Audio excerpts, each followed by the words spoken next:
বহুদিন পরে বানু কাকাকে পাওয়া গিয়েছে। খুদে দলটার 4-5 জন সদস্য নাছোড়বান্দা। ভূতের একটা জমাটি গল্প শোনাতেই হবে। আজ সন্ধ্যে থেকে বসরাজ্যে তাণ্ডব নৃত্য শুরু হয়েছে, তাতে আর লেখাপড়ার কারোর মন বসবার কথা নয়। মাথা নেড়ে পানু কাকা বলল, তোরা তো জানিস আমি ভূত ফুত কোনো কালে মানি না, দেখার সৌভাগ্য হয়নি এ জীবনে। পানু কাকার কথা অগ্রাহ্য করে ওরা 5 জন গায়ে পিঠে কিলবিলিয়ে উঠল। জোরালো দাবি, আজকের এমন দিনে জমাটি একটা ভূতের গল্প চাই চাই। পানু কাকা ওদের নিরস্ত করার চেষ্টা করলো, কিন্তু কোনো কথায় কোনো কাজ হলো না। এক সময় পানু কাকা গম্ভীর হলো, মাথা দোলাতে লাগলো। খুদে দলটা পানু কাকার এই অভিব্যক্তির অর্থ বোঝে, অর্থাৎ জমাটি কোনো গল্প একটা মাথায় ঘুরছে। খানিকক্ষণ নীরবে মাথা দোলাবার পর গম্ভীর স্বরে সকলের উদ্দেশ্যে বলল, বেশ বেশ বলতে পারি, কিন্তু রাতে যদি ভয় পাও বাছাধনেরা, তাহলে একটা একটা করে সবাইকে ভীষণ বকবো। পানু কাকাকে ঘিরে ওরা বসলো কজন। সিগারেটের ধোঁয়া ছেড়ে পানু কাকা বলল,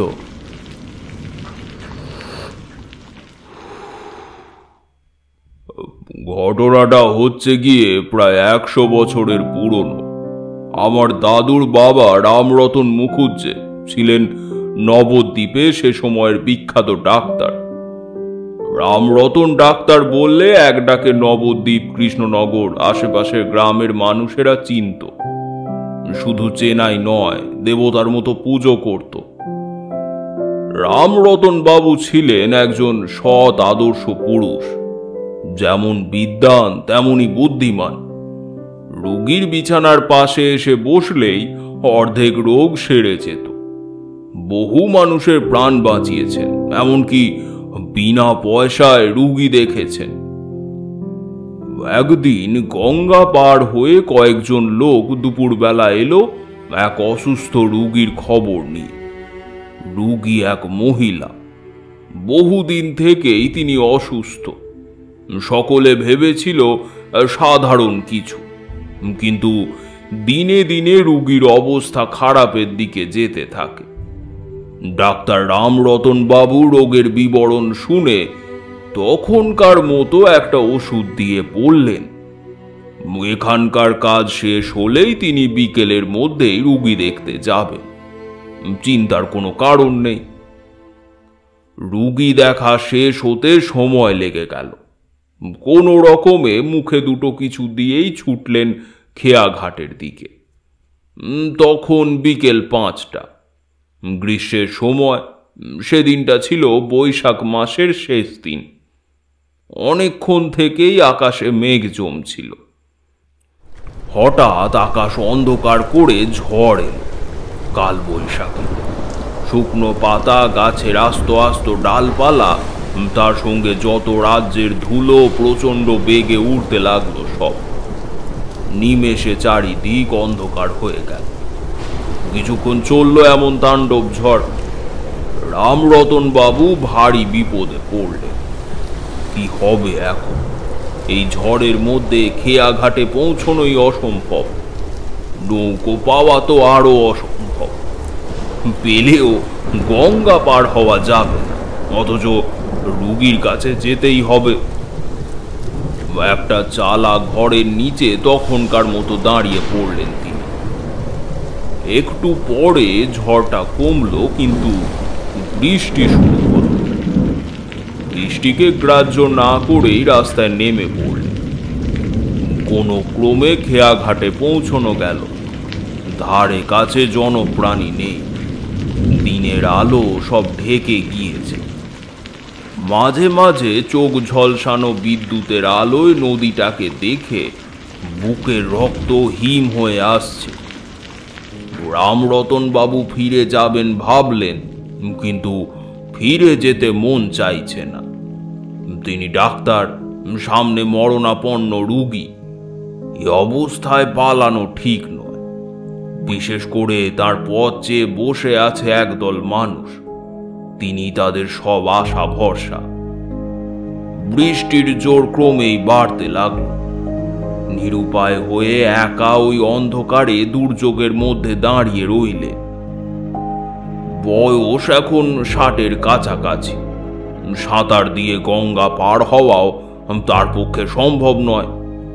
বিদ্যাসাগর মশাই যা পেরেছিলেন তা কি সকলের পক্ষে সম্ভব?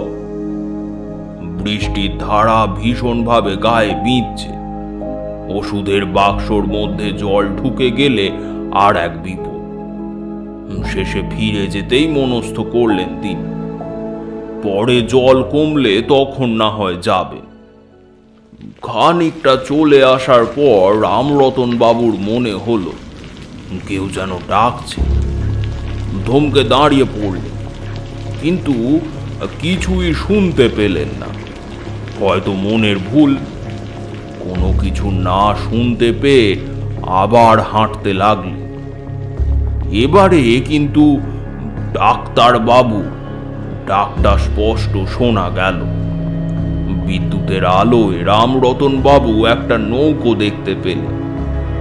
আশ্চর্য হলেন, এই অবস্থায় নৌকোটা এলো কোথা থেকে? এবারে 3টে মানুষকে এক ঝলক দেখতে পেলেন। পাড়ের দিকে চেয়ে তারা দাঁড়িয়ে আছে।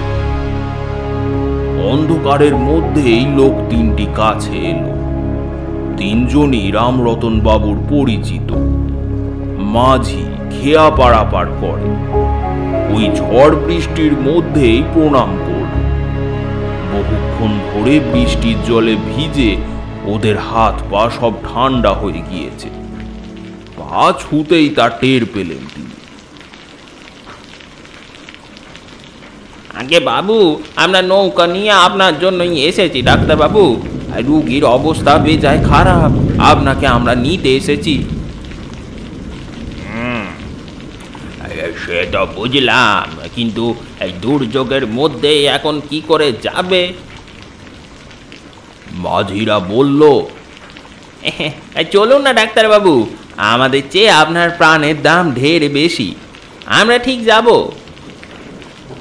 ওই ঝড় বৃষ্টির মধ্যেই মাঝিরা নৌকো ছাড়ল। প্রতি মুহূর্তেই মনে হচ্ছে এই বুঝি ডুবল। 3জনে মিলে অসম্ভব দক্ষতায় নৌকো এগিয়ে নিয়ে যেতে লাগলো। কিছু পরে ঝড় বৃষ্টির তাণ্ডব আরও বাড়ল। অন্ধকারে কিছু দেখা যাচ্ছে না, শুধু মাঝে মধ্যে বিদ্যুতের চমকে চারিদিক দিনের আলোর মতো স্পষ্ট দেখা দিচ্ছে। কিন্তু এভাবে প্রকৃতির সঙ্গে যুদ্ধ চালিয়ে বেশি দূর এগোনো গেল না। মাঝি নৌকো থামাতে বাধ্য হলো। ওরা 4জন এসে উঠল ফাঁকা মাঠের মধ্যে ছোট্ট একটা কুঁড়ে ঘর। ধারে কাছে কোনো জনবসতি নেই। গঙ্গার পাড়, চারিদিকে ধুধু মাঠ, এর মাঝে ছোট্ট একটা কুঁড়ে ঘর। প্রয়োজনে এটা মাঝিরাই ব্যবহার করে। ওরা রামরতন বাবুকে সেখানেই নিয়ে এলো। আলো জ্বালাবার সব ব্যবস্থা আছে ঘরটার মধ্যে। তারা একটা লম্ফ জ্বালালো। ঘরের মধ্যেটা শুকনো, বৃষ্টির জল ভেতরে ঢুকতে পারে। ঘরটা কাঠের খুঁটি আর বাঁশের বেড়া দিয়ে তৈরি। মাথায় খড়ের চাল, খেজুর পাতা দিয়ে বোনা একটা মাদুর কাঁচা মাটির ওপর বিছানো। 4জনে তার উপর বসলো। ডাক্তারবাবু বাক্স খুলে খানিকটা শুকনো কাপড় বের করে মাথা আর গায়ের জল মোছার চেষ্টা করলেন। এই প্রচণ্ড ঝড় বৃষ্টিতে ঘরটা ভেঙে পড়ার একটা আশঙ্কা উঁকি দিল রামরতন বাবুর মনে। তিনি ভালো করে ঘরের চারদিকে চোখ ফিরিয়ে দেখতে লাগলেন। ঘরের ফাঁক ফোঁকর দিয়ে অদ্ভুত শব্দে বাতাস ঢুকছে। লম্ফোর আলোটাও বেজায় কাঁপছে। তার মনের কথা বুঝতে পেরে তারা বলল, আপনার ভয় নেই ডাক্তারবাবু, এই ঘর খুব পোক্ত, ঝড়ে ভাঙবে না। একজন মাঝি বিনীতভাবে হাত জোড় করে বলল, আগে অপরাধ যদি না নেন ডাক্তারবাবু, একটু তামাক খাবেন? রামরতন বাবু তামাক খেতে বড় ভালোবাসেন।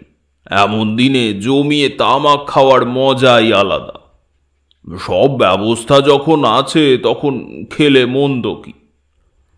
রামরতন বাবুর সম্মতি পেয়ে ওরা তামাক সাজতে লাগলো। প্রথমটায় ডাক্তারবাবুর সামনে মাঝিদের একটা সংকোচ লাগছিল। কিছুক্ষণ গল্প গুজব চলতে চলতে সংকোচের মাত্রাটা কমে এলো। রামরতন বাবুও ছিলেন সরল সাদাসিধে মানুষ। মানুষের যোগ্য সম্মান দিতেন তিনি। গল্প জমে উঠল বেশ। মাঝিরা তাদের জীবনের বিভিন্ন অভিজ্ঞতার কথা বলল। ভূতের গল্প, বাঘের কাহিনী, নৌকো ডোবার ঘটনা শুনতে ভালোই লাগছিল রামরতন বাবু। এভাবে ঘন্টা তিনেক সময় কেটে গেল। ঝড় জলের তাণ্ডব নৃত্য একটু কমে এলো যেন। বাক্স থেকে পকেট ঘড়ি বের করে সময় দেখলে রাত্রি 10টা বাজে। আজ রাতে আর কোনোভাবেই গঙ্গা পার হয়ে রুগীর বাড়ি যাওয়া সম্ভব নয়। মাঝিরাও সেই পরামর্শ দিল। এভাবে আর বসে থাকতে মন চাইছে না, এখন বাড়ি ফিরতে হবে। বৃষ্টির জোর সামান্য কমলেও এর মধ্যে পায়ে হেঁটে বাড়ি ফেরা দুষ্কর। তবুও যাওয়ার জন্য উঠে দাঁড়ালেন রামরতন বাবু। ওকে উঠে দাঁড়াতে দেখে মাঝিরা একসঙ্গে বাধা দিয়ে উঠল। এই ঝড় বৃষ্টিতে যাওয়া ঠিক নয়, আর একটু বসুন ডাক্তারবাবু। হ্যাঁ হ্যাঁ, এই ঝড় বৃষ্টিতে যাওয়া ঠিক হবে না, আর একটু বসুন ডাক্তারবাবু। রামরতন বাবু বললেন, না হে, আর বসে থাকলে চলবে না, এবার ফেরা দরকার।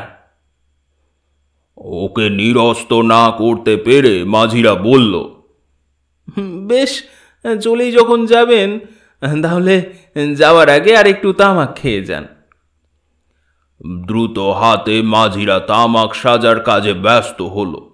রামরতন বাবুর মন তখন বাড়ির দিকে, আর বসতে ইচ্ছে করছে না। মাঝিদের কথায় বাধা দিয়ে তিনি বললেন, না হে, তোমরা বসো, বৃষ্টি থামলে বাড়ি যেও, আমি এখনই যাই। টিকের আগুন তখন বেশ জ্বলছে। ডাক্তারবাবুকে তামাক খাওয়াবার জন্য সকলেই ব্যস্ত। ওরা বাধা দিয়ে আবার বলল, আমাদের কথা অগ্রাহ্য করবেন না ডাক্তারবাবু, এই তামাকটুকু খেতে খেতেই দেখবেন সব কমে যাবে, সবাই একসঙ্গেই ফিরবো। রামরতন বাবু ছিলেন এক কথার মানুষ। যা কথা সেই কাজ। যাওয়ার জন্য তিনি মনস্থির করে ফেলেছেন। রামরতন বাবুকে তারা আর পেরাপিরি করতে সাহস পেল না। হাতের বাক্সটা নিয়ে বেরিয়ে পড়লেন তিনি। ঝড়টা থেমে গেছে, তবে বৃষ্টি বেশ জোরেই পড়ছে। এখান থেকে রামরতন বাবুর বাড়ি হাঁটা পথে অনেকটাই। চশমাটাও চোখে দেওয়ার উপায় নেই। অন্ধকারে ধীরে ধীরে পা ফেলতে লাগলো। একবার মনে হলো, অত করে বলছিল ওরা, আর একটু বসে তামাক খেয়ে এলেও মন্দ হতো না। এই বৃষ্টিতে পথ চলতেও বেশ অসুবিধে হচ্ছে, আর ঘন্টা খানেকের মধ্যে বৃষ্টি নিশ্চয়ই কমতো, তখন বাড়ি ফিরলেও চলতো। এইসব 7-5 ভাবতে ভাবতে তিনি এগোচ্ছেন। হঠাৎ বিদ্যুতের প্রচণ্ড চমকানিতে রামরতন বাবুর চোখ ধাঁধিয়ে গেল। পরে পৃথিবী কাঁপানো বিকট শব্দ। চলার শক্তি হারালেন তিনি। কিছুক্ষণ স্থির হয়ে দাঁড়িয়ে রইলেন। বাড়ি ফেরা এখন আর সম্ভব নয়। ওরা এত করে তামাকটুকু খেয়ে আর একটু অপেক্ষা করার কথা বলল। ওদের কথা শোনাই ভালো, তাতে আর একটু রাত হোক, ক্ষতি নেই। দিন 4 আগে এমন ঝড় বৃষ্টির মধ্যে আটকে পড়েছিলেন এক রুগীর বাড়িতে। সেদিনও বাড়ি ফিরতে বেশ রাত হয়ে গিয়েছিল। শেষে আবার মাঝিদের কুঁড়ে ঘরটার দিকেই পা বাড়ালেন তিনি। দরজা ঠেলে ভেতরে মুখ বাড়িয়ে কিছুই নজরে এলো না। ঘরে আলো নেই, একেবারে অন্ধকার। তাহলে কি রামরতন বাবু এখান থেকে চলে যাওয়ার পরেই ওরাও চলে গিয়েছে? পরক্ষণেই টিকের একটা ক্ষীণ আগুন নজরে এলো। তাহলে তো ওরা ঘরেই আছে। রামরতন বাবু জিজ্ঞেস করলেন, কি ব্যাপার হে, আলো নিভিয়ে বসে আছো? কথার কোনো উত্তর না পেয়ে বিস্মিত হলেন। কেউ কোনো কথা বলছে না, অথচ টিকের আগুন জ্বলছে। বাক্স হাতড়িয়ে একটা দেশলাই বের করলেন, সঙ্গে একটা বাতি ছিল। বাতির আবছা আলোয় দেখলেন তিনজনে আগের মতো বসে বসে তামাক খাচ্ছে। একজনের হাতে হুঁকো। রামরতন বাবুর কথার উত্তর না দেওয়ার জন্য তিনি ক্ষুব্ধ হলেন। কি ব্যাপার হে, কথার উত্তর দিচ্ছ না যে? তোমরা অত করে বললে তাই ফিরে এলাম। মাঝি তিনজন তবু কোনো উত্তর দিল না। ওদের অভিমান হয়েছে। এত করে রামরতন বাবুকে তারা তামাক খাওয়ার কথা বলেছিল, আর একটু বসে যেতে বলেছিল। ওদের কথা না শুনে উনি চলে গিয়েছিলেন। আবার পাটির ওপর বসলেন রামরতন বাবু। বললেন, আরে দাও দে দাও, তামাকটা দাও। বুঝেছি তোমাদের রাগ হয়েছে। হুঁকোটা হাত বাড়িয়ে নিতেই অদ্ভুত কাণ্ড। একজনের গায়ের সঙ্গে আর একজনের সামান্য ছোঁয়া লাগতেই জল জ্যান্ত বসে থাকা তিনজন মানুষ মাটিতে গড়িয়ে পড়ল। রামরতন বাবুর সর্বাঙ্গে কাঁটা দিয়ে উঠল। ঘটনাটা বুঝতে দেরি হলো না তাঁর। তিনি এই ঘর ছেড়ে চলে যাওয়ার পরেই যে চোখ ধাঁধানো বাজটা পড়েছিল, সেটা এই ঘরের ওপরই পড়েছিল। বাজ পড়ে তিনজনের মৃত্যু হয়েছে। সেই সময়টুকুর জন্য রামরতন বাবু বেরিয়ে এসে প্রাণে বেঁচে গিয়েছেন। তিনজন মৃত মানুষের মধ্যে বসে থাকতে পারলেন না তিনি। ভীষণ একটা ভয় চেপে বসতে লাগলো মনে। নিমেষে সর্বাঙ্গ ঘেমে উঠল। নাক কান দিয়ে উত্তাপ বেরোচ্ছে। কম্পিত পায়ে বাক্সটা হাতে নিয়ে বেরিয়ে পড়লেন রামরতন বাবু। কাছেই জমিদারের গোমস্তা শঙ্কর মণ্ডলের বাড়ি। তিনি ঠিক করলেন তাকে গিয়েই ঘটনাটা জানাবেন। বৃষ্টিটা এখন একেবারেই থেমে গিয়েছে। আকাশে তারাও ফুটেছে। মাঠের এখানে ওখানে জল জমেছে। গঙ্গার তীব্র স্রোতের শব্দ কানে আসছে। এখান থেকে রামরতন বাবুর বাড়ি অনেকটাই পথ। আজ রাতে আর ফেরা সম্ভব না। জীবনে বহু মৃত মানুষের সঙ্গে রাত কাটিয়েছেন তিনি, কোনোদিন এতটুকু ভয় পাননি। কিন্তু আজ তাকে ভয় চেপে ধরছে। সমাদর করে বসালো গোমস্তা শঙ্কর মণ্ডল। এই দুর্যোগের রাতে রামরতন বাবুকে দেখে সে বিস্মিত। রামরতন বাবু বললেন, আজ রাতটা তিনি এখানেই কাটাতে চান। অসময়ে তার বাড়িতে আসার কারণটা জানালেন রামরতন। শুনতে শুনতে শঙ্করের চোখ স্থির। ভয়ার্ত দৃষ্টিতে সে তাকিয়ে আছে রামরতন বাবুর মুখের দিকে। শঙ্করের এমন আচরণের কারণ বুঝতে পারলেন না রামরতন। ভুরু কুঁচকে তিনি বললেন, তুমি এভাবে আমার দিকে চেয়ে আছো কেন হে? ভূত দেখছো নাকি? কিছুক্ষণ নিশ্চুপ হয়ে বসে থাকার পর কম্পিত স্বরে শঙ্কর বলল, আগে আমার অপরাধ নেবেন না ডাক্তার বাবু। আপনি ব্রাহ্মণ শ্রেষ্ঠ, এই অদমের ঘরে রাত কাটাবেন, এতে আমি ধন্য। তবু বলছি, আপনাকে থাকতে দেওয়ার আগে একবার ছুঁয়ে দেখব। এমন কথার পরে কোনো কথা মুখে এলো না রামরতন বাবু। শুধু বিস্ময়ে চেয়ে রইলেন শঙ্করের দিকে। তার কথার অর্থটাও পরিষ্কার হলো না। শঙ্কর বলল, আপনি আজ যে মাঝি তিনজনের বাজ পড়ে মরার কথা বললেন, তারা ঠিক 4 দিন আগে ওই ঘরেই বাজ পড়ে মারা গিয়েছে। রামরতন নির্বাক। ঘরের মধ্যে একটা অদ্ভুত স্তব্ধতা। কিছু একটা বলতে গিয়েও থেমে গেলেন রামরতন। হঠাৎ মনে পড়ল, নদীর পাড়ে মাঝি তিনজন যখন তার পায়ে হাত দিয়ে প্রণাম করেছিল, তখন ওদের হাতগুলো ভীষণ ঠান্ডা মনে হয়েছিল। শুকনো গলায় শঙ্কর জানতে চাইল, আপনি কাদের নৌকোয় চেপেছিলেন ডাক্তারবাবু? কাদের সঙ্গে বা এতক্ষণ ওই ঘরে কাটিয়ে এলেন? কোনো কথা বলতে পারলেন না রামরতন বাবু। ভাবলেশীন মুখে তাকিয়ে রইলেন শঙ্কর মণ্ডলের দিকে।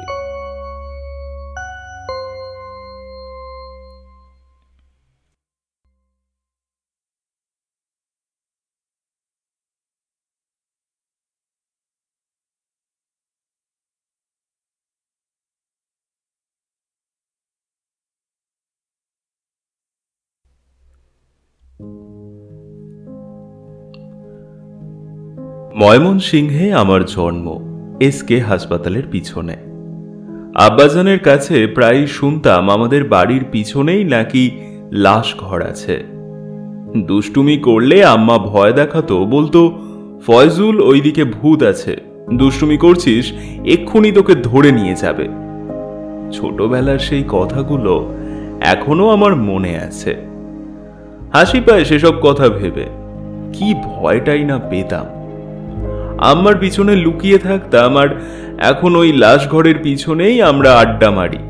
আমি, ফারুক, লুৎফার, আরো অনেকে লুকিয়ে সিগারেট খাওয়ার উৎকৃষ্ট জায়গা জনমানব শূন্য এলাকা। লাশ ঘরের দরজার সামনেই বিরাট একটা বট গাছ। সেই বট গাছের ছায়ায় আমরা থাকি, গল্প করি, তাস খেলি। সেদিন ছিল শনিবার। দুপুর গড়িয়ে বিকেল হয়ে গেল। এতক্ষণ বাড়িতেই ছিলাম। বাড়িতেই শুধু আমি একা, ফতেমার শাদি। ফতেমা আমার চাচির মেয়ে। চাচা নেই, আব্বা জানি শাদির ব্যবস্থা করেছে। সেই শাদিতে আমি ছাড়া সবাই গেছে। শুয়ে বসে সারাটা দিন কাটালাম।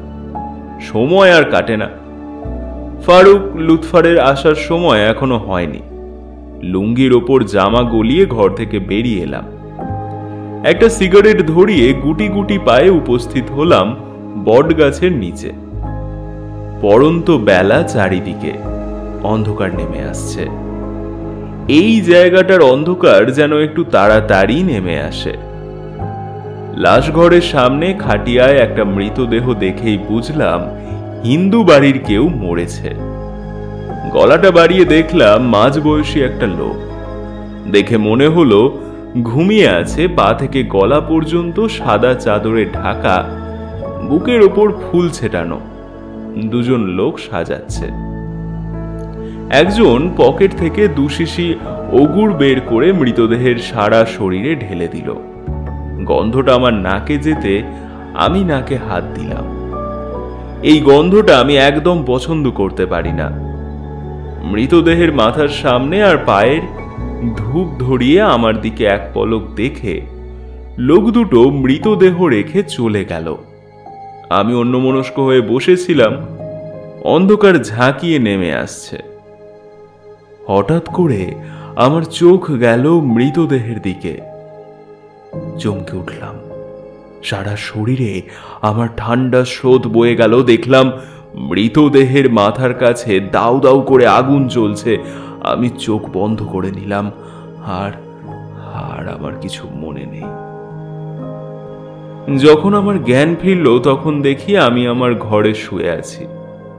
আমার পাশে আব্বা, আম্মা, ফারুক, লুৎফারও ছিল। আমার জ্ঞান ফিরলে ওরা হাঁপ ছেড়ে বাঁচল। ফারুক বলল, যা ভয় পেয়েছিলাম বাঁচালি। পরে জানতে পেরেছিলাম আসল ঘটনার কথা। ধূপ থেকে আগুন ধরে গিয়েছিল মৃতদেহের চাদরে। সে যাই হোক, এরপর আর কখনো আমি লাশ ঘরের কাছে যাইনি।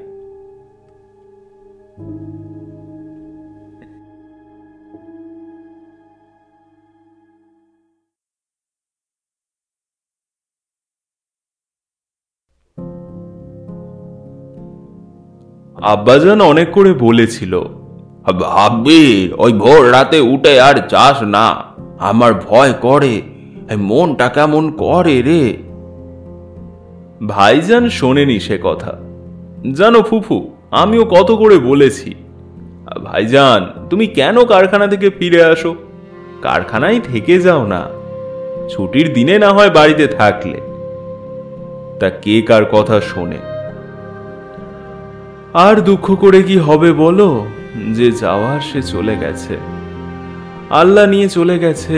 আল্লাহর কাছে দোয়া করো যেন আগামী জন্মে দীর্ঘায়ু হয়। জাহানারা ফুপিয়ে ফুপিয়ে কেঁদে ওঠে। ইদ্রিস আলী খাটের এক কোণে বসে নোনা ধরা দেওয়ালের দিকে উদাস চোখে তাকিয়ে থাকে।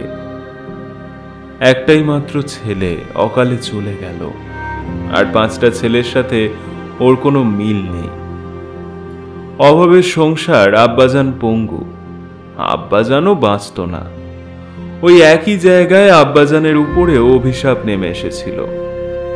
জাহানারা ভেবে পায় না ওখানে ঠিক কি আছে, কেন ওই জায়গাটুকু ওদের কাছে অভিশপ্ত, কি এমন অন্যায় করেছে তারা। প্রথমে মরল আম্মা ঠিক ওই গোরস্থানের পাশে নিম গাছটার নিচে। আম্মা ফুফুর বাড়িতে বেড়াতে গেছে, বিকালে ফেরার কথা। সন্ধ্যা কেটে রাত হলো তবুও ফিরছে না। ইদ্রিস আলী তখন বলিষ্ঠ মানুষ, গায়ে গতরে খেটে পয়সা রোজগার করে, সারাদিন খাটে, সন্ধ্যাবেলায় মনটাকে আর ধরে রাখতে পারে না। ভাটিখানায় ঢুকে বোতল আর গ্লাস নিয়ে বসে পড়ে। তারপর যখন বাড়ি ফেরে একেবারে অন্য মানুষ। জাহানারা হাব্বিব দুটোই তখন ছোট। সেদিন বাড়ি ফেরার সাথে জাহানারা বলল, আব্বাজান আম্মা এখনো ফিরল না কেন? ইদ্রিস আলী একবার রক্তবর্ণ চক্ষু মেলে জাহানারাকে দেখে নিয়ে বিড়বিড় করে আপন মনে কি যেন বলে, তারপর বিছানায় দেহটাকে আছড়ে ফেলে। জাহানারা ভয়ার্ত চোখে আব্বাজানের দিকে তাকিয়ে থাকে। হাবিব হ্যারিকেনের পাশে বই নিয়ে বসে বিড়বিড় করে পড়ছে। জাহানারা কাঠের দরজাটা খুলে একবার রাস্তার দিকে উঁকি দেয়। ঘন অন্ধকারে ঢাকা গোটা চত্বরটা। দুহাত অন্তরের বস্তু চোখে পড়ে না। ফিরে আসে আবার ঘরে। দরজা বন্ধ করে মনটা কুডাক ডাকে। হাবিব আদরের গলায় বলে, খিদে পেয়েছে। জাহানারা অসহায় দৃষ্টিতে একবার ভাইজানের দিকে তাকায়, চোখ ফিরিয়ে তাকায় আব্বাজানের দিকে। টান টান হয়ে ঘুমোচ্ছে, নাক ডাকার শব্দে ঘর গম গম করছে। সারা রাত ফেরেনি তার আম্মা। হাবিব কয়েকবার খাবারের বাসনা করে একসময় ক্লান্ত হয়ে শুয়ে ঘুমিয়ে পড়েছে। জাহানারা জেগে বসে আছে, ওর চোখ ছাপিয়ে জল বেরিয়ে পড়ল। দুবার ধাক্কা দিয়েছিল আব্বাজানকে, ওঠেনি। ভোর রাতে ঘুম ভাঙল আব্বাজানের। যখন জানতে পারল জাহানারার আম্মা ফেরেনি, তখন রেগে গিয়ে লুঙ্গি আর পাঞ্জাবিটা গলিয়ে বেরিয়ে পড়ল। হাবিব তখন ঘুমিয়ে। জাহানারা আব্বাজানের পিছু নিল। দূর থেকেই ওরা দেখতে পেল গোরস্থানের পাশে মানুষ গোল হয়ে কি যেন দেখছে। ওরা উপস্থিত হতেই সবাই সরে দাঁড়ালো। জাহানারা চিৎকার করে কেঁদে উঠল। তার আম্মা রক্তাক্ত অবস্থায় মাটিতে পড়ে আছে। সেদিনের কথা আজও ভোলেনি, এখনো শরীর শিরশির করে তার। তারপর আব্বা সেই একই জায়গায়। আব্বাজান তবুও বেঁচে ফিরেছে, পা দুটো জন্মের মতো হারিয়েছে।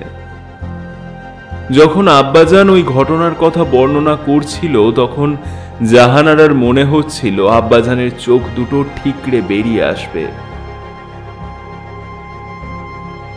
তারপর দীর্ঘদিন আর কিছু হলো না। আস্তে আস্তে সব সয়ে গেছিল। হঠাৎ করেই আবার অভিশাপ নেমে এলো।